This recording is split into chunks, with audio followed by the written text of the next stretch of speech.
मेरे प्यारे भाइयों बहनों, एक बार फिर से परमेश्वर की कृपा के अनुसार या उसके अनुग्रह में होते हुए मुझे और आपको एक सप्ताह के बाद मौका मिला कि मैं और आप इस पवित्र दिन में उसके नाम की हमदो तारीफ कर सकें, अपनी शुक्रगुजारी अता कर सकें और उसके जीवित कलाम के वचन पर या कलाम को पढ़कर चिंता मनन कर कर अपने आप को विश्वास में मजबूत कर सकें। तो इसके लिए हम परमेश्वर का दिल से शुक्रगुजारी अता करते हैं, खासतौर से जबकि आज हम पिंतेकुस्त पर्व का आखिरी रविवार मना रहे हैं और अगले रविवार से विश्वदाय कलीसिया जो हैं एडवेंट सीजन में प्रवेश कर जाएंगी। तो परमेश्वर पिता ने पिछले 24-25 सप्ताह पिंतेकुस्त पर्व के उपरांत हम सबको अपनी पाक पनाह में रखा, अपनी सुरक्षा में रखा और बहुत से उतार चढ़ाव हमारे जीवनों में आए, लेकिन बड़े अद्भुत तरीके से उसने हमको शारीरिक तौर से, मानसिक तौर से और आत्मिक तौर से संभाल कर रखा। और यही वजह है कि मैं और आप इस पिंतेकुस्त पर्व के इस पूरे सीजन को पूरा कर पाए हैं। और आज जबकि हम इस अंतिम रविवार की आराधना में सम्मिलित हो रहे हैं, तो आइए हम परमेश्वर के हम नाम की हमदो तारीफ करें, क्योंकि खुदा का कलाम फरमाता है कि हे सारी पृथ्वी के लोगों, यहोवा का जय जयकार करो, उत्साह पूर्वक जय जयकार करो और भजन गाओ, वीणा बजाकर यहोवा का भजन गाओ, वीणा बजाकर भजन का स्वर सुनाओ। आइए हम सब मिलकर परमेश्वर की हमदो तारीफ में एक गीत अर्पित करें जिसका नंबर है 318। गीत नंबर 318 318। अब खुदा को शाह आसमानी।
Viva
साधु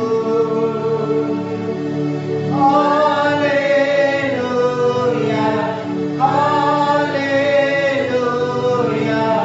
प्रेमा सेवो प्रेमामो सेजा करो हाय फेरेशो गाते हो जो आमीना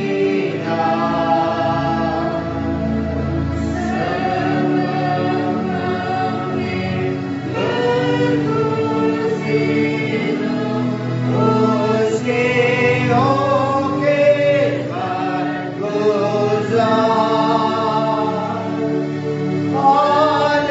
हालेलुया हालेलुया हम भी हाथ में हो सच्चा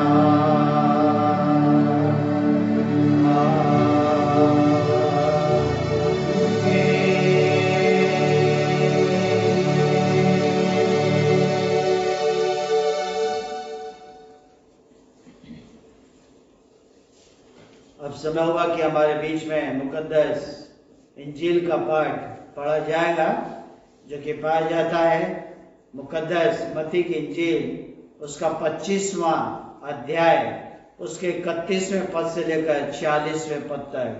the holy gospel reading according to Saint Matthew chapter 25 verse beginning 31 to 46। जब मनुष्य का पुत्र अपनी महिमा में आएगा और सब स्वर्गदूत उसके साथ आएंगे, तो वह अपनी महिमा के सिंहासन पर विराजमान होगा और सब जातियां उसके सामने इकट्ठा की जाएंगी। और जैसे चरवाहा भेड़ों को बकरियों से अलग कर देता है, वैसे ही वह उन्हें एक दूसरे से अलग करेगा। वह भेड़ों को अपनी दाहिनी ओर और बकरियों को बाईं ओर खड़ा करेगा। तब राजा अपनी दाहिनी ओर वालों से कहेगा, हे मेरे पिता के धन्य लोगों, आओ उस राज्य के अधिकारी हो जाओ जो जगत के आदि से तुम्हारे लिए तैयार किया गया है। क्योंकि मैं भूखा था और तुमने मुझे खाने को दिया, मैं प्यासा था और तुमने मुझे पानी पिलाया, मैं परदेशी था और तुमने मुझे अपने घर में ठहराया, मैं नंगा था और तुमने मुझे कपड़े पहनाए, मैं बीमार था और तुमने मेरी सुधि ली, मैं बंदी गृह में था और तुम मुझसे मिलने आए। तब धर्मी उसको उत्तर देंगे, हे प्रभु, हमने कब तुझे भूखा देखा और खिलाया, या प्यासा देखा और पानी पिलाया? हमने कब तुझे परदेशी देखा और अपने घर में ठहराया, या नंगा देखा और कपड़े पहनाए? हमने कब तुझे बीमार या बंदी गृह में देखा और तुझसे मिलने आए? तब राजा उन्हें उत्तर देगा, मैं तुमसे सच कहता हूँ कि तुमने जो मेरे इन छोटे से छोटे भाइयों में से किसी एक के साथ किया, वह मेरे ही साथ किया। तब वह बाईं ओर वालों से कहेगा, हे शापित लोगों, मेरे सामने से उस अनंत आग में चले जाओ जो शैतान और उसके दूतों के लिए तैयार की गई है।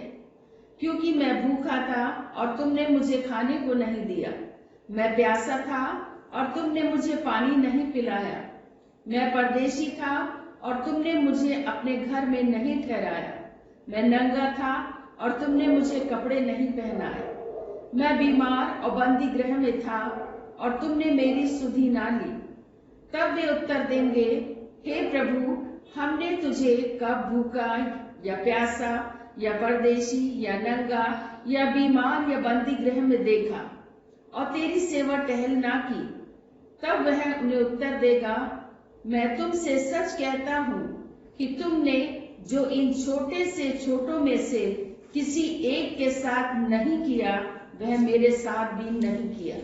और ये अनंत दंड भोगेंगे, परंतु धर्मी अनंत जीवन में प्रवेश करेंगे। ये ख्रीस्त का सुसमाचार है। हे प्रभु यीशु, आपकी स्तुति हो।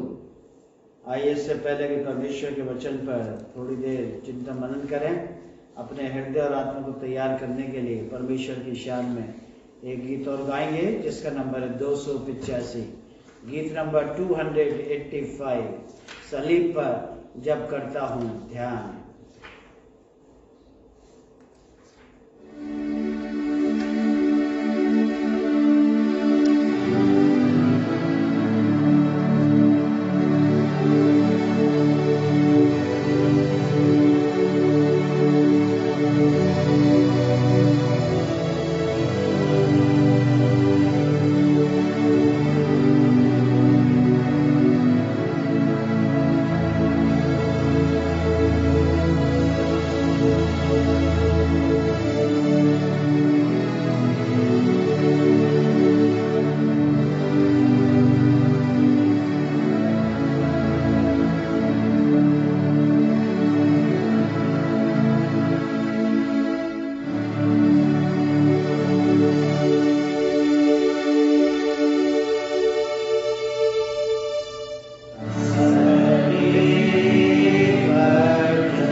दुआ करें। परमेश्वर पिता, परमेश्वर पुत्र और परमेश्वर पवित्र आत्मा के नाम में आमीन। प्रभु यीशु क्रिस्त के मधुर और पवित्र नाम में आप सबको एक बार फिर से इस विशेष दिन में, जबकि मसीही कैलेंडर का एक भाग आज पूरा होने जा रहा है और मसीही कैलेंडर का एक नया वर्ष आने वाले रविवार से 29 नवंबर से शुरू होने जा रहा है, जबकि विश्वदायी कलीसियाएं अपने एडवेंट सीजन में प्रवेश करने जा रही हैं। ये अलग बात है कि पूरे विश्व में विपदा फैली हुई है, महामारी कोविड फैला हुआ है और जिसकी वजह से पूरे दुनिया में हाहाकार मचा हुआ है। हर फील्ड, हर सिस्टम इस बात से अवगत है और जो भी परिस्थितियां प्रशासन के द्वारा प्रत्येक धर्म को, प्रत्येक धर्म के अनुयायियों को मिल रही है या सरकार या प्रशासन देने की कोशिश कर रहा है, उन्हीं हालातों में, उन्हीं परिस्थितियों में सभी धर्म के अनुयायी अपनी आराधना, अपना भजन, अपनी दुआ बंदगी में लगे हुए हैं और हम भी उसी श्रृंखला में अपने आप को पाते हैं। तो इस विशेष मौके पर आप सबको एक बार फिर से मेरे परिवार की तरफ से बहुत बहुत शुभकामनाएं प्राप्त हो गई, इस उम्मीद के साथ कि हम एक नए उद्देश्य के साथ, नई चुनौतियों को लेकर हम एडवेंट सीजन में आने वाले रविवार से प्रवेश कर सकेंगे। मेरे प्यारे भाइयों बहनों, जबकि एडवेंट सीजन या यीशु ख्रीस्त का पुनः आगमन काल हमारे जीवन में, हमारे बीच में, हमारी कलीसियाओं में आने वाला है और वो इस बात के लिए है कि मैं और आप यीशु मसीह के दोबारा आने के निमित्त, उसके स्वागत के लिए, उसके वेलकम के लिए चर्च एक कलीसिया के रूप में अपने आप को सजाए, अपने आप को संवारे और अपने आप को तैयार करें। और जैसा परमेश्वर इस पेंटेकोस्ट सीजन में मुझे और आपको वचन के द्वारा उसने मुझे और आपको प्योर किया, श्वेत किया, स्वच्छ बनाया, इसलिए कि मैं और आप उसके आगमन काल में प्रवेश कर सकें। और इसलिए मेरे और आपके पास अवसर है कि हम अंतिम बार जिस परमेश्वर के दोबारा इस पृथ्वी पर आने की तैयारी में कलीसियाएं जुड़ी हुई हैं या मसीही लोग, विश्वासी लोग जुटे हुए हैं, हम आखिरी बार अपने जीवन का मूल्यांकन कर सकें, जिससे कि हम एक स्वच्छ मन, स्वच्छ हृदय, एक श्वेत जिंदगी को लेकर उस आगमन काल में विश्वदायी कलीसियाओं के साथ प्रवेश करने वाले बन सके। अभी हमारे सामने ये मुकद्दस इंजील का पाठ पढ़ा गया, जो कि मत्ती के द्वारा लिखी गई, उसका 25वां अध्याय, उसके 31वें पद से लेकर 46वें पद तक। इस पैसेज में या इस खंड में मेरे और आपके लिए एक व्याख्या की गई है। वो व्याख्या क्या है? वो व्याख्या ये है कि यीशु मसीह जब दोबारा इस धरती पर आएंगे और उनका वायदा है कि मैं पूरी मानव जाति के न्याय के लिए या पूरी मानव जाति के उद्धार के लिए मैं दोबारा इस धरती पर आऊंगा, तो हम कह सकते हैं कि हम तो विश्वासी लोग हैं, हम तो मसीह लोग हैं। और बाइबल में हमें बताया गया है, हमारे संज्ञान में है कि हमें उस न्याय में सफल करने के लिए हमें अपना एटीट्यूड, हमें अपना व्यक्तित्व कैसा रखना है, कैसा उसको शुद्ध बनाए रखना है, कैसे मेंटेन रखना है, लेकिन जब यीशु मसीह पूरी मानवता के लिए कह रहा है, तो जो अन्य विश्वासी लोग हैं, जो अन्य जाति के लोग हैं, उनका न्याय कैसे होगा, किन शर्तों पर होगा, किन हालातों में होगा? इस बात की व्याख्या यहां पर की गई है। और पद 32 में हमने पढ़ा कि वहां देशों के बारे में बात की गई है। हम पढ़ सकते हैं वर्स 32 में क्या लिखा है? और सब जातियां उसके सामने इकट्ठा की जाएंगी जी। और जैसे चरवाहा भेड़ों को बकरियों से अलग कर देता है, वैसे ही वह उन्हें एक दूसरे से अलग करेगा। सब जातियां उसके समक्ष प्रस्तुत की जाएंगी या इकट्ठा की जाएंगी, और सब जातियों से हमें यह आभास होता है कि दुनिया में जितने भी राष्ट्र हैं, जितने भी देश हैं, उन देश में रहने वाले तमाम मानव, तमाम धर्मों के अनुयायी या पूरी मानव जाति या अन्य जाति यीशु मसीह के समक्ष प्रस्तुत की जाएगी, या तमाम देशों को यीशु मसीह के सामने पेश किया जाएगा और वह उनका न्याय व्यक्तिगत तौर से करेंगे।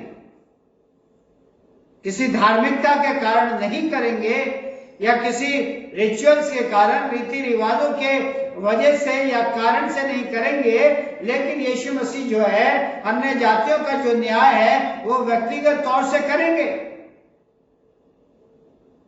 और इस पैसेज में जिस न्याय की बात कही गई है, ये न्याय पृथ्वी पर यीशु मसीह का राज्य स्थापित होने से पहले किया जाएगा। जब यीशु मसीह का राज्य इस धरती पर स्थापित होगा, और बाइबल में लिखा है कि यीशु मसीह 1000 वर्ष तक इस पृथ्वी पर अपना राज्य करेंगे। लेकिन उस राज्य के शुरू होने से पूर्व ये न्याय यीशु मसीह के द्वारा इस धरती पर किया जाएगा। क्यों? क्योंकि बचाए हुए लोगों को ये बताया गया है या ये बताया जाएगा कि वो राज्य के उत्तराधिकारी होंगे, वो राज्य के वारिस होंगे। लेकिन उद्धार प्राप्त करने के लिए केवल भले कार्यों को करना पर्याप्त नहीं है। जैसा कि हमने यहां पर सुना, पढ़ा, भेड़ों के बारे में जिक्र की गई, और यीशु मसीह कहते हैं कि मैं भूखा था, तुमने मुझे खाना खिलाया, मैं प्यासा था, तुमने मुझे पानी पिलाया, मैं नंगा था, तुमने मुझे कपड़े पहनाए। तो उसके शिष्य लोग कहते हैं कि हमने तुझे कब खाना खिलाया, कब पानी पिलाया, कब तुझे कपड़े अर्पित किए? तो यीशु मसीह ने कहा कि जिनको भी तुमने ये सारी चीजें प्रोवाइड कराई हैं, उपलब्ध कराई हैं, जैसा तुमने उनके साथ किया वैसा ही तुमने मेरे साथ भी किया है। और जिन्होंने नहीं किया उनके बारे में भी बताया गया है, और उनको बकरियों की संज्ञा यहां पर दी गई है। तो मैं आपका ध्यान इस बात पर लगाना चाहता हूं कि उद्धार प्राप्त करने के लिए या राज्य के वारिस होने के लिए, या वो वसीयतनामा मुझे और आपको मिलने के लिए, मुझे और आपको अपने जीवन में केवल भले कार्य करना, अच्छे कार्य करना, पवित्र कार्य करना ये काफी नहीं है, या ये पर्याप्त नहीं है। मैं और आप इनके द्वारा बचाए नहीं जा सकते। लेकिन बाइबल कहती है कि यीशु मसीह पर विश्वास करने के द्वारा ही हम बचाए जा सकते हैं, हमारा उद्धार हो सकता है, और हम यीशु मसीह के साथ बादलों में उठाए जा सकते हैं, केवल विश्वास करने के द्वारा, अच्छे कामों को करने के द्वारा नहीं, भले कामों को करने के द्वारा नहीं, आत्मिक कामों को करने के द्वारा नहीं, या धार्मिक कार्यों में लौलीन रहने के द्वारा नहीं,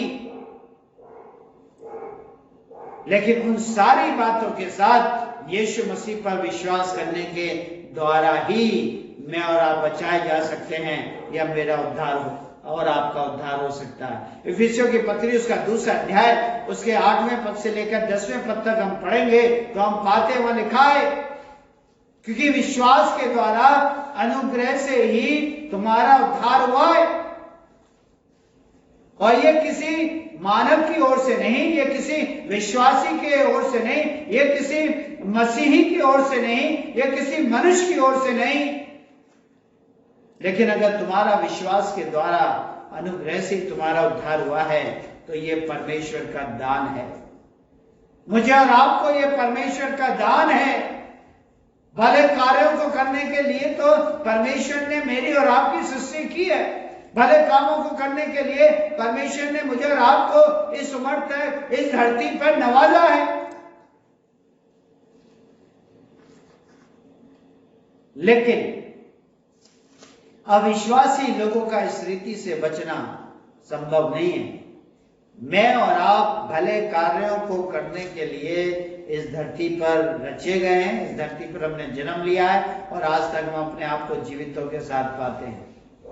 इससे उद्धार प्राप्त करने का कोई लेना देना नहीं है, या इन कामों के द्वारा हम बचाए नहीं जा सकते। लेकिन अविश्वासी या अन्य जाति के लोगों को इस रीति से बचना यह संभव नहीं है। उनके लिए परमेश्वर के पास दूसरी योजना है या दूसरी सोच है। मैं और आप यहाँ पर 3 बातों को या 3 समूहों को पाते हैं। पहला जो करैक्टर है यहाँ पर भेड़ का हम पाते हैं, दूसरा बकरी का पाते हैं और तीसरा हम भाई लोगों का यहाँ पर करैक्टर पाते हैं। ये भाई लोग कौन है? जिनको मेरे भाइयों के द्वारा संबोधित किया जा रहा है या एड्रेस किया जा रहा है। लिखने वाला कह रहा मेरे भाई लोग। तो ये भाई लोग कौन है?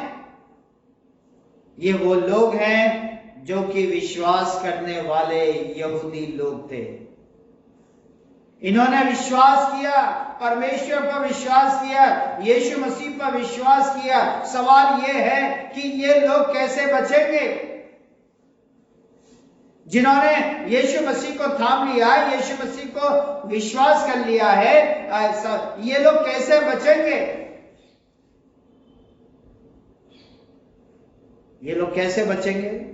ये इसलिए बचेंगे कि मैं और आप जो कि परमेश्वर की सूरत में रचे गए हैं, भले कार्यों को करने के लिए मैं और आप इस धरती पर रखे गए हैं। मुझे और आपको इन लोगों की केयर करनी है, इन लोगों की देखभाल करनी है।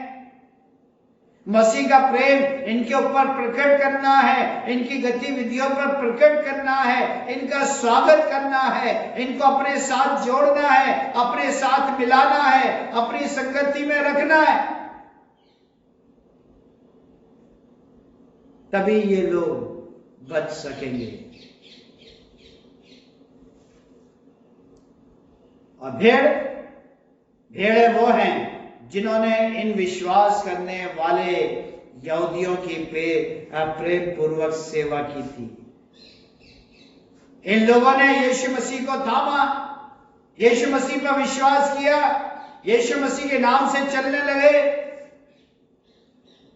अविश्वासी दलों ने, मंडलियों ने इनकी प्रेम पूर्वक सेवा की, और न केवल इनकी सेवा की, जो यीशु मसीह कहते हैं कि तुमने जब इनके साथ भले काम किए तो मेरे साथ भी भले काम किए। तो जब चर्च ने, कलीसिया ने इन लोगों की सेवकाई की, उसी प्रकार से इन लोगों ने यीशु मसीह की भी सेवकाई की। और मत्ती की इंजील उसका 10वां अध्याय उसके 40वें पद में लिखा है कि जो तुम्हें ग्रहण करता है वो मुझे ग्रहण करता है, और जो मुझे ग्रहण करता है वो मेरे भेजने वाले को स्वीकार करता है या मेरे भेजने वाले को ग्रहण करता है। तो भेड़ वो हैं जिन्होंने कि इन अन्य जातियों का स्वागत किया, इनका वेलकम किया, इनकी केयर करी, और इनकी केयर करने की वजह से उन्होंने अपने यीशु मसीह का भी केयर करी, उनका भी ख्याल रखा, उनको भी प्रेम किया, उनकी भी सेवकाई की। और जो तीसरा करैक्टर है वो है, ये ऐसे भाई बहन थे जो कि अलग की गई बकरियों की तरह थे। उन्होंने केवल अपनी चिंता की थी, अपने खानदानों की चिंता की थी, अपने बाल बच्चों की चिंता की थी, अपने रिश्तेदार, अपने सगे संबंधी, केवल उन्हीं की चिंता में उन्होंने अपना जीवन व्यतीत किया था। और ये जो विश्वास करने वाले कौम थी, यहूदी लोग थे, इनकी खातिर उनके पास समय नहीं था, इनकी बातों को सुनने का उनके पास समय नहीं था, इनके साथ संगति करने का उनके पास समय नहीं था। ये वो लोग थे जो कि धरती पर कष्ट, पीड़ा, वेदना को वहन कर रहे थे या सहन कर रहे थे। क्यों? क्योंकि वो परमेश्वर की आज्ञाओं को उन्होंने स्वीकार कर लिया था, परमेश्वर की आज्ञाओं को वो मानते थे, परमेश्वर की इच्छा के अनुसार वो अपना जीवन व्यतीत कर रहे थे और यीशु मसीह की गवाही देने में वो अग्रिम पंक्ति में दिखाई देते थे। इसलिए इन्होंने वेदना सही, इसलिए इन्होंने अन्याय सहा, इसलिए इन्होंने दुख, तकलीफ, कष्ट सहे। और ऐसे ग्रुप के लिए, ऐसे विश्वासियों के पास समय नहीं था जिनको कि परमेश्वर ने जिम्मेदारी दी थी। और यीशु मसीह ने फिर हमने पैसेज में पढ़ा भी, जब तुमने इनके साथ ऐसा नहीं किया तो निसंदेह तुमने मेरे साथ भी ऐसा नहीं किया। और वचन का लिखने वाला उनको बकरियों की नाई, बकरियों की संज्ञा देता है। मेरे प्यारे भाइयों बहनों, आज मैं आपका ध्यान दो पदों पर लगाना चाहता हूं, वर्स 34 और वर्स 41 जो अभी हमारे सामने विस्तृत तौर से पढ़ा भी गया। इन दो पदों की तुलना मैं आपके सामने करने जा रहा हूं। पद 34 के अनुसार भेड़ों को परमेश्वर की आशीषें प्राप्त थी। क्या लिखा है 34 में? मेहरबानी से एक बार फिर से पढ़ें। तब राजा अपनी दाहिनी ओर वालों से कहेगा, हे मेरे पिता के धन्य लोगों, आओ उस राज्य के अधिकारी हो जाओ जो जगत के आदि से तुम्हारे लिए तैयार किया गया है। 34 जी। हम इसमें देखते हैं कि 34 के अनुसार भेड़ों को परमेश्वर की आशीषें प्राप्त थी, परमेश्वर का अनुग्रह प्राप्त था, उसके वरदान प्राप्त थे। लेकिन इसका ये मतलब यहाँ पर बिल्कुल भी दिखाई नहीं देता कि बकरियों को जो है परमेश्वर ने श्रापित किया, या जिन समुदाय को, जिन लोगों को, जिन जातियों को परमेश्वर ने बकरी की संज्ञा दी, परमेश्वर ने उनको शाप दिया या उनको शापित किया, इसका मतलब कभी भी यहां पर नहीं हो सकता। वचन के अनुसार जो भेड़े हैं वो परमेश्वर के राज्य की वारिस है, इसमें कोई शक नहीं। क्यों? क्योंकि उन्होंने विश्वास के द्वारा नया जन्म लिया, यीशु मसीह पर विश्वास किया और एक नए जन्म को प्राप्त किया, और इसलिए वो राज्य के वारिस या राज्य के उत्तराधिकारी ठहरे। लेकिन पद 41 या 41 है, उसमें क्या लिखा है? तब वह बाईं ओर वालों से कहेगा, हे शापित लोगों, मेरे सामने से उस अनंत आग में चले जाओ जो शैतान और उसके दूतों के लिए तैयार की गई है। यहाँ पर लिखने वाला कहता है, हे शापित लोगों, मेरे सामने से चले जाओ और उस अनंत आग में, यहाँ उस शब्द का इस्तेमाल किया है जिसका मतलब यह है कि ये प्रावधान परमेश्वर की तरफ से नहीं है। अनंत आग का प्रावधान या नरक का प्रावधान परमेश्वर की तरफ से नहीं है। और इसलिए वर्ष 41 के अनुसार ये हमें नहीं बताया गया है कि अनंत बाग को बकरियों के लिए परमेश्वर ने तैयार किया था या परमेश्वर के द्वारा तैयार किया गया था, बल्कि उसे शैतान और उसके दूतों के लिए तैयार किया गया था। और उसका जो निर्माता था नरक का, अनंत आग का, स्वयं शैतान था। प्रकाशित वाक्य नामक पुस्तक उसका 20वां अध्याय उसके 10वें पद में हम पाते हैं कि परमेश्वर ने लोगों के लिए कभी नरक को तैयार नहीं किया था, और ना ही पवित्र शास्त्र में हम पाते हैं कि परमेश्वर लोगों को नरक जाने के लिए पूर्व निर्धारित करता है। परमेश्वर की ओर से कोई योजना नहीं है, परमेश्वर की ओर से कोई प्रावधान नहीं है, लेकिन हकीकत यह है कि अगर पापी लोग शैतान की आवाज को सुनते हैं, शैतान की चालों पर अपना ध्यान लगाते हैं, शैतान के कदमों पर अपने जीवन को चलाने की कोशिश करते हैं, तो वो पापी लोग स्वयं शैतान के मार्ग का अनुसरण करते हैं और अंत में वो वहीं पहुंचते हैं जहां पर शैतान की जगह है, जहां पर शैतान को पहुंचना होता है, जहां पर शैतान पहुंचता है। आखिर में वो विश्वासी दल, वो समाज के लोग, वो मंडली के लोग, कलीसिया के लोग आखिर में वहीं पहुंचते हैं। मेरे प्यारे भाइयों बहनों, मैं कहना चाहता हूं कि सच्चाई ये है कि मसीह को ठुकराने वाले लोगों के लिए एक अनंत दंड है, और मसीह में विश्वास करने वालों के लिए एक अनंत जीवन की सिद्धांत या अनंत जीवन का आश्वासन या अनंत जीवन की बात परमेश्वर की ओर से कही गई है। कहने का तात्पर्य मेरा यह है कि केवल भेड़ों को ही महिमा में भागीदार होने के लिए राज्य में प्रवेश कराया जाएगा, और कलीसिया मसीह के साथ राज्य करेगी और परमेश्वर इस संसार का न्याय करेगा। वो आज मेरे और आपके बीच में कोई प्रलयकारी न्याय को नहीं ला रहा या न्याय को नहीं भेज रहा, या न्याय मेरे और आपके ऊपर, मेरे आपके जीवन में, मेरे और आपके खानदानों में, मेरे और आपके समाज में वो नहीं भेजना चाहता। क्यों? क्योंकि जिस काल से मैं और आप गुजर रहे हैं, जिस समय से मैं और आप गुजर रहे हैं, ये परमेश्वर की ओर से अनुग्रह के दिन है। आज चर्च कलीसियाएं अनुग्रह के दिनों में से चल रही हैं। परमेश्वर द्वारा स्थापित जो स्वर्ण लोक है वो शांत है, क्योंकि यीशु मसीह के द्वारा क्रूस पर मनुष्य के पापों का न्याय पहले दिया जा चुका है, पहले किया जा चुका है। परमेश्वर ने अपने पुत्र के द्वारा एक बार हमेशा के लिए मानवता से बात कर ली है या बात कर चुके हैं, और परमेश्वर अब इस पृथ्वी से फिर उस समय तक बात नहीं करेंगे जब तक कि वो विपत्ति काल के दौरान अपने न्याय को नहीं भेजते हैं।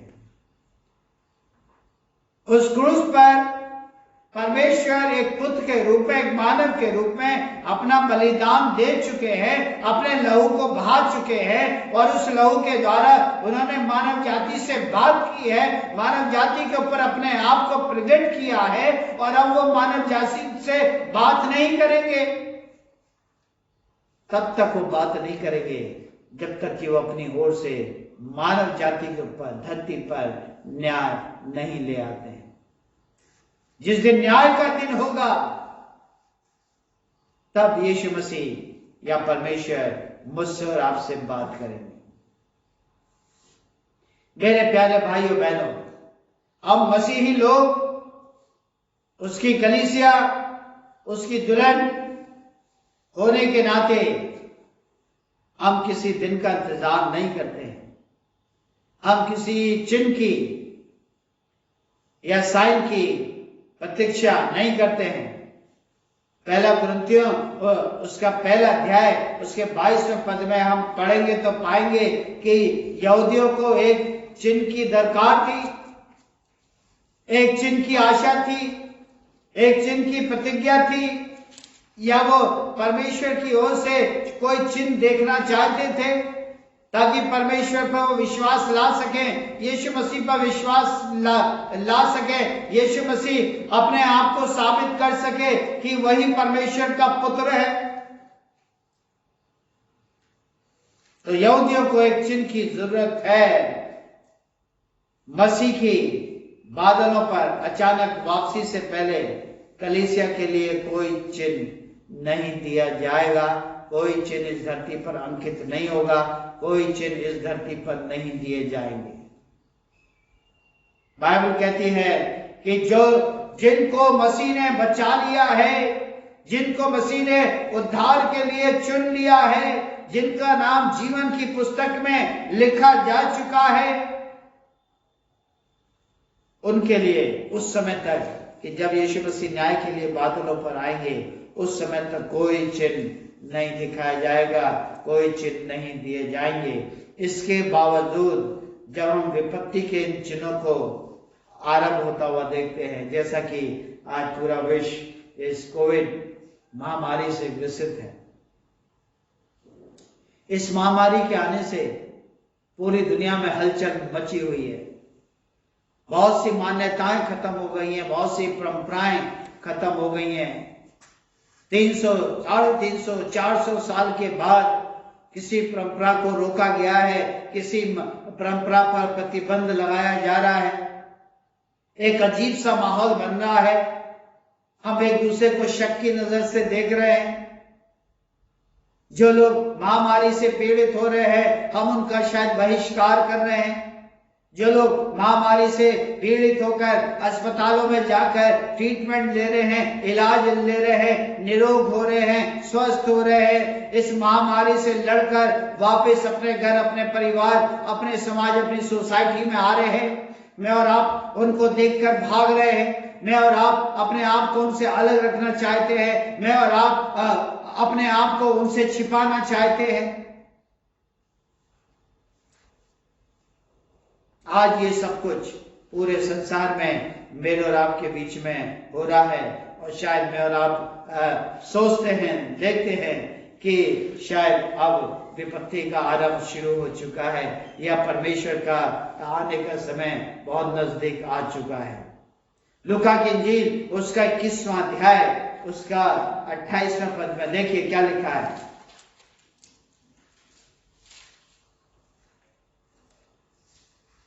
जब ये बातें होने लगे तो सीधे होकर अपने सिर ऊपर उठाना, क्योंकि तुम्हारा छुटकारा निकट होगा। जी, हो गया पूरा। जब हम पूरी दुनिया में, पूरे संसार में इस उथल पुथल को देख रहे हैं, हाहाकार मचा हुआ है, अशांति का माहौल बढ़ता चला जा रहा है,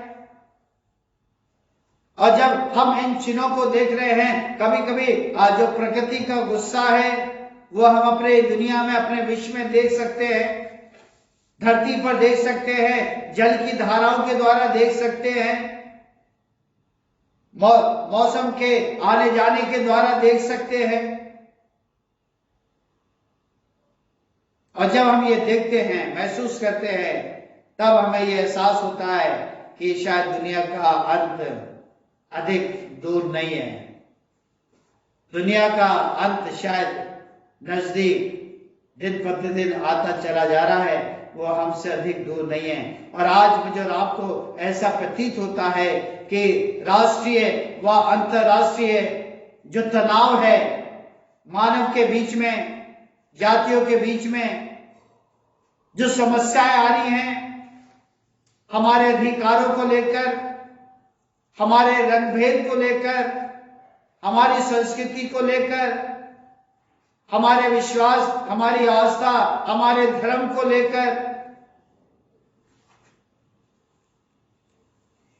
ये सारे राष्ट्रीय और अंतरराष्ट्रीय तनाव पूरे विश्व में फैलता चला जा रहा है। समस्याएं उमड़ती चली जा रही हैं और इस हद तक बढ़ रही हैं या बढ़ती चली जा रही हैं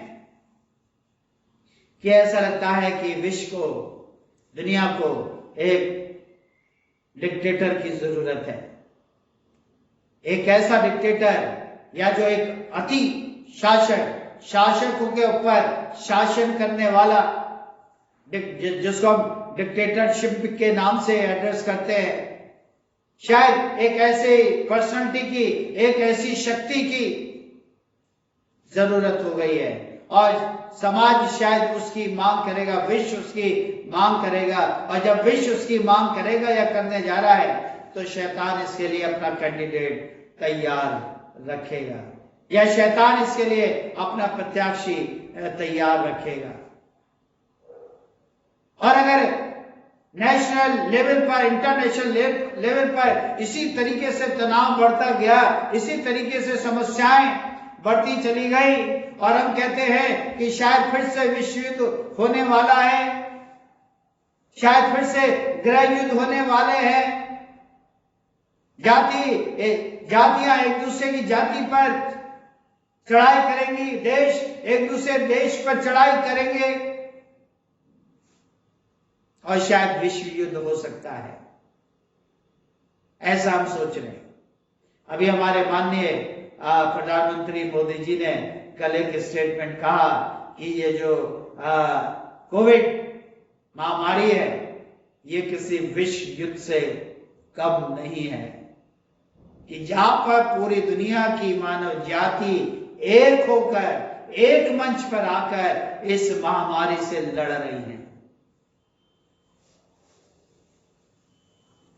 और शैतान इस मुकाम की तलाश में है कि कब उसे मौका मिले, कब वो खड़ा हो जाए, कब अपने एक प्रत्याशी को खड़ा करे कि पूरी मानव जाति का वो विनाश कर दे, पूरी मानव जाति को एक गड्ढे में डाल दे, एक अंधेरे गड्ढे में डाल दे। मेरे प्यारे भाइयों बहनों, आज कलीसियाएं कुछ ही दिनों के बाद एडवेंट सीजन में शुरू हो जाएंगी और एक बार फिर से मुझे और आपको मौका मिलेगा कि मैं और आप अपने जीवन का अवलोकन कर सकें, मैं और आप अपने विश्वास का अवलोकन कर सकें, मैं और आप अपनी आत्मिक जिंदगी का अवलोकन कर सकें। तो ये समय है अपने आप को तैयार करने का, अपने आत्मिक जीवन में स्थिरता लाने का, कि ये निश्चित है कि यीशु मसीह दोबारा इस धरती पर आएंगे, आ रहे हैं, आने वाले हैं और मसीह होने के नाते हमें तैयार रहने की जरूरत है, हमें सतर्क रहने की जरूरत है। संभवतः हमारे पास शायद योग्यताएं ना हो, हमारे पास शायद वरदान ना हो जिससे कि हम परमेश्वर के समक्ष अपने आप को अर्पित कर सके, लेकिन उसने जो मुझे और आपको बुलाहट दी है, उसने मुझे और आपको चुन लिया है, मुझे और आपको अपने विश्वास में जोड़ा है। चाहे हम अमीर हो, चाहे हम गरीब हो, चाहे हम अनपढ़ हो, चाहे हम बहुत ही शिक्षित लोग हों,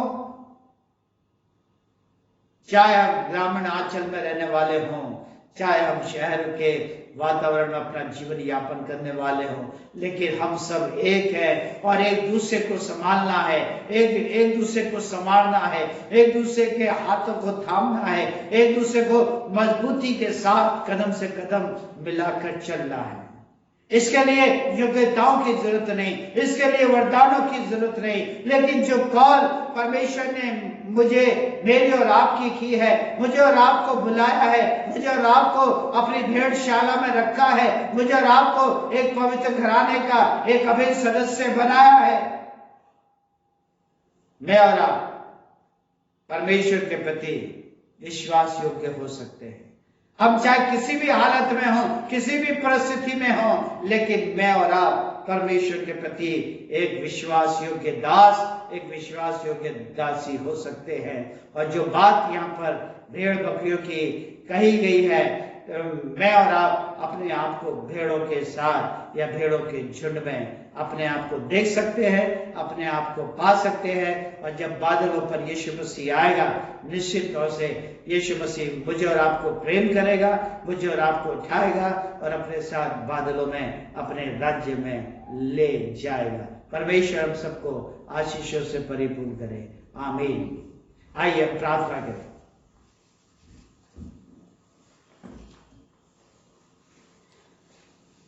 हमारे स्वामी अंतर्यामी एकमात्र जीवित पिता परमेश्वर, बड़े स्तुति, बड़े प्रशंसा, बड़े धन्यवाद के बलि के साथ एक खानदान के रूप में आपके चरणों में अर्पित हैं।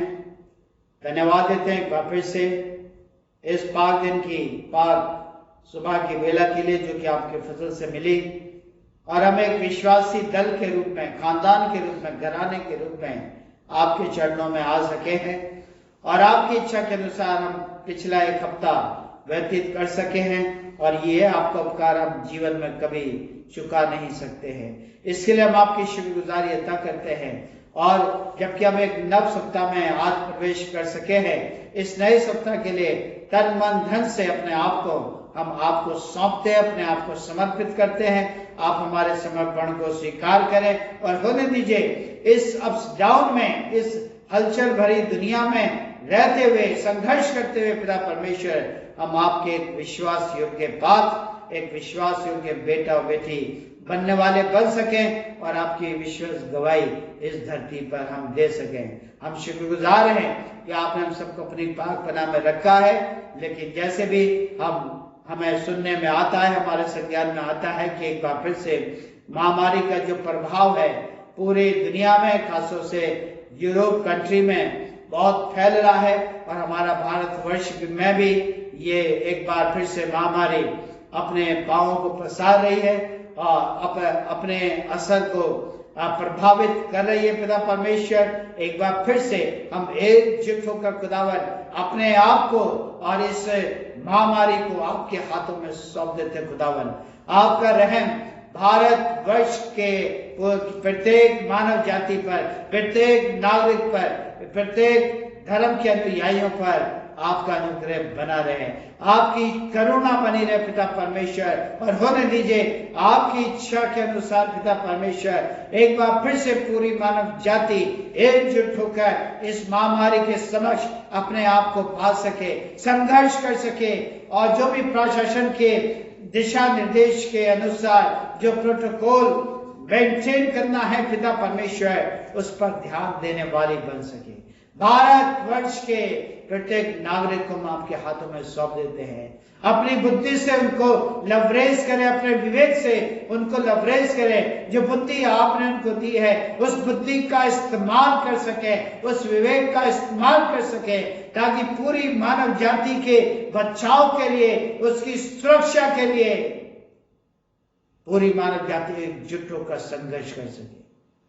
और शासन प्रशासन के द्वारा जो दिशा निर्देश हमें मिल रहे हैं, हम सभी उनका पालन करने वाले बन सकें, ताकि हम अपने लिए, अपने साथियों के लिए, आने वाले पीढ़ी के जीवन के सुरक्षा के लिए खुदावन एक माइलस्टोन की तरह हम इस देश में, हम अपने सूबे में, हम अपने शहर में खड़े होने वाले बन सकें। एक बार फिर से भारतवर्ष के तमाम चिकित्सा विभाग को आपके हाथों में सौंप देते हैं। खुदावन, आपने सबको अपनी बुद्धि इनायत करी और पिछले दिनों में उन्होंने पिता परमेश्वर अपने जीवन का बलिदान करते हुए इस महामारी से लड़े हैं, संघर्ष किया है, बहुत से लोगों को जीवन प्रदान किया है। एक बार फिर से उनके समय ये चुनौती आ खड़ी हुई है। आप उनके साथ हो, आप उनके जीवन को अपने दाने दरमे हाथ से संभाल कर रखें, ताकि एक बार फिर से समर्पणता के साथ इस बैटल में, इस संघर्ष में उतरने वाले बन सके, ताकि बहुत से भाई बहनों का जीवन बचाया जा सके,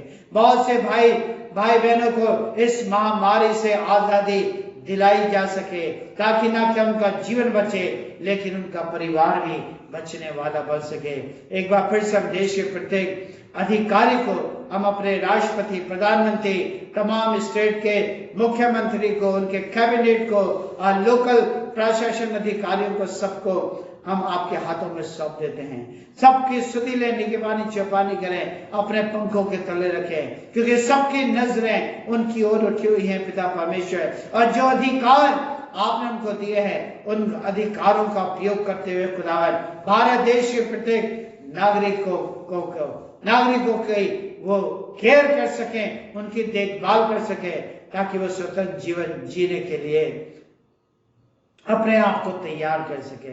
हम अपने शहर के एडमिनिस्ट्रेशन को आपके हाथों में सौंप देते हैं, खासतौर से डिस्ट्रिक्ट मजिस्ट्रेट को आपके हाथों में सौंप देते हैं, जबकि वो भी इस महामारी के लड़ते हुए, संघर्ष करते हुए शिकार हो गए हैं पिता परमेश्वर, और उन्होंने अपने आप को आइसोलेट कर लिया है। खुदावन, आप उनके साथ हो, अपने बागदूत उनके साथ रखें। पिछले 7-8 महीने बड़े संघर्ष के साथ उन्होंने आगरा शहर के नागरिकों को जीवन प्रदान किया है, रात और दिन एक कर दिया है पिता परमेश्वर। आज वो भी उसके शिकार हो चुके हैं। होने दीजिए शीघ्र ही वो अपने इस परेशानी से आजाद हो सके और मुक्त हो सके, और एक बार फिर से एक नई सोच के साथ, नई चेतना के साथ, नई समझ के साथ अपनी टीम को लेकर खुदावन आगरा शहर के नागरिकों को सुरक्षा प्रदान कर सके। हम तमाम डॉक्टर, नर्सेज, पैरामेडिकल स्टाफ को फिर से आपके हाथों में सौंप देते हैं। खुदावन आप उनकी अगुवाई करें, रहनुमाई करें, उनके हाथों को मुबारक करें, ताकि खुदावन वो इस परेशानी से पीछे ना हटे, लेकिन बहुत ही डेडिकेशन के साथ अपनी जिम्मेदारियों का निर्वाह भली भांति करने वाले बन सके। हम अपनी कलीसिया के प्रत्येक भाई बहन को आपके हाथों में सौंप देते हैं। आपने अद्भुत तरीके से सबको संभाला है, खासतौर से हमारे बुजुर्गों को संभाला है। आने वाले सप्ताह के लिए प्रत्येक का जीवन, प्रत्येक का स्वाद खुदावन आपके हाथों में सौंप देते हैं। सबकी सुधि ले और निगहबानी चौपानी करें। अंत में हम प्रार्थना करते हैं उन तमाम भाई बहनों के लिए जिनका कि पिछले सप्ताह में खुदावन उन्होंने अपने जीवन यात्रा का एक और वर्ष पूरा किया है। भाई अरविंद डैनियल के लिए, भाई अनिल क्रिस्टोफर डोनाल्ड के लिए, बहन अरुणिमा लाल के लिए, भाई दानिश मैसी के लिए, बेटे स्टेफनिन पुशोंग के लिए और छोटे बेटे स्टीव जॉन को हम आपके हाथों में सौंप देते हैं। आप इन सब की निगहबानी चौपानी करें। इनके परिवार जनों पर आपकी आशीष बनी रहे। जिस विश्वास में ये जी रहे हैं, अपने आप को पाते हैं, उस विश्वास में इनके जीवन में और भी मजबूती आ सके, ताकि अपने परिवार के लिए, अपने समाज के लिए एक आशीष का कारण बन सकें और आपके लिए एक विश्वास गवाह बन सकें। इनके जीवन की, इनके परिवार की जो प्राथमिकता है आपसे छिपी नहीं है। अपने वायदे के अनुसार इनके लिए और भी आकाश के झरोखे खोल दीजिए। हम भाई फिरोज, उनकी पत्नी ज्योति को आपके हाथों में सौंप देते हैं। जबकि पिछले 21 तारीख को यानी कि कल उनकी वैवाहिक जीवन का एक और वर्ष उन्होंने पूरा किया है और एक नव वर्ष में प्रवेश कर चुके हैं। इन दोनों पति पत्नी पर आपकी आशीष बनी रहे, इनकी बेटी पर आपकी आशीष बनी रहे। इस छोटे घराने को अपने पवित्र पंखों के तले रखें, ताकि जिस उद्देश्य के लिए आपने इन पति पत्नी को जोड़ा है, इनको माता पिता बनने का अवसर मिला है, उस उद्देश्य के निमित्त वो अपने जीवन को और भी निरंतर आपकी पाकीज़गी में बढ़ाने वाले बन सके। एक बार से हम सभी भाई बहन एक चित्त से, एक मन से, एक आत्मा से अपना जीवन पूर्णतः आपके हाथों में सौंप देते हैं। आप हमारी सुधि लें, हमारे ऊपर अपने आप को प्रकट करें, आप हमसे बातचीत करें और आपके दाने दर में हाथ के स्पर्शता के माध्यम से आपकी सामर्थ हम सबके जीवनों में रिलीज होने पाए। पिता परमेश्वर, आप हमारी विनती को सुने, आपके बीच पवित्र नाम से मांग लेते हैं, आमीन। हे हमारे पिता, तुझे स्वर्ग में है, तेरा नाम पवित्र माना जाए, तेरा राज्य आए, तेरी इच्छा स्वर्ग में पूर्ण होती है वैसे पृथ्वी पर भी हो। हमारे दिन भर की रोटी आज हमें प्रदान कर, हमारे अपराधियों को क्षमा किया है और परीक्षा पढ़ने दे, परंतु बुराई से बचा, क्योंकि राज, पराक्रम और महिमा अब और सदा तेरे ही हैं, आमीन। अब हमारे प्रभु यीशु क्रिस्त का अनुग्रह और परमेश्वर पिता का प्रेम और पवित्र आत्मा की सहभागिता हम सभी के साथ, तमाम विश्वासियों के साथ अब से लेकर सदा तक होती रहे, आमीन।